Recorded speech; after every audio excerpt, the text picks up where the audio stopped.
Assalamualaikum teman-teman. Di sini saya akan menyampaikan materi mengenai kromatografi afinitas.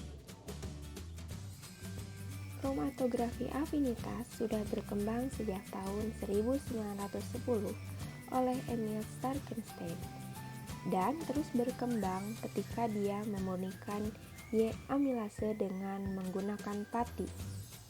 Menurut Ayupek, kromatografi afinitas merupakan varian dari kromatografi yang menggunakan spesifitas biologis pada interaksi antara analit dan ligan pemisahan.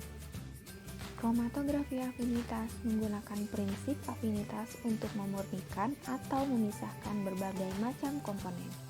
Afinitas merupakan gaya tarik antar dua komponen atau zat yang besarannya sangat spesifik untuk tiap komponennya. Dalam kromatografi afinitas, fasa diam adalah zat padat, sedangkan fasa gerak adalah pelarut sebagai application buffer.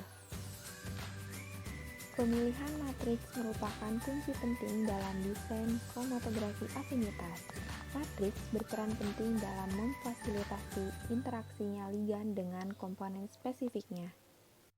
Apapun jenis matriks yang digunakan, matriks yang baik harus memiliki sifat seperti inert, hidrofilik, stabil secara kimia, stabil secara mekanik, memiliki ukuran pori yang sesuai, dan memiliki diameter partikel matriks yang sesuai.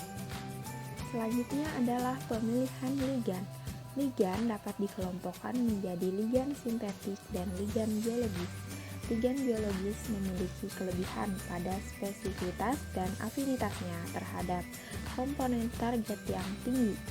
Ligan sintetis dapat menjadi solusi bagi semua kekurangan ligan biologis kecuali afinitas dan spesifitasnya. Setelah ligan dipilih, kemudian ligan disematkan pada matriks. Terdapat 3 komponen yang harus disatukan untuk membentuk fasa stasioner pada kolom kromatografi afinitas. Yang pertama adalah permukaan atau resin, matriks, pengikat atau spacer, dan ligan. Afinitas dari ligan dapat dipengaruhi oleh multi-site attachment, steric hindrance, and orientasi dari ligan. Multi-site attachment terjadi saat satu molekul ligan berikatan dengan matriks melalui lebih dari satu gugus fungsi. Orientasi ligan juga menjadi hal yang penting saat disematkan pada matriks.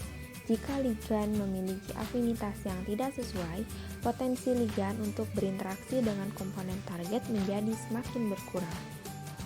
Spacer arm yang menjaga agar situs aktif dari ligan tidak terhalangi untuk berinteraksi dengan komponen target. Panjang dari spacer arm haruslah diatur sedemikian rupa agar tidak memberikan steric hindrance yang baru terhadap ligan. Pada umumnya, ukuran spacer arm yang digunakan adalah kurang dari 1000 DA. Adapun metode pemurnian menggunakan kromatografi afinitas terdiri dari 3 tahap. Yang pertama adalah persiapan sampel, lalu pengikatan dan pencucian, kemudian elusi. Pada penyiapan sampel harus pada konformasi yang memungkinkan untuk terjadinya interaksi antara sampel target dengan ligan. Sampel juga dikurangi viskositasnya agar dapat mengurangi tekanannya, meningkatkan laju alir, dan mencegah tertinggalnya sampel pada kolom. Proses pengikatan pada sampel berdasarkan rumus L ditambah T menjadi LT. Ka adalah konstanta keseimbangan asosiasi dan Kd adalah konstanta laju reaksi disosiasi.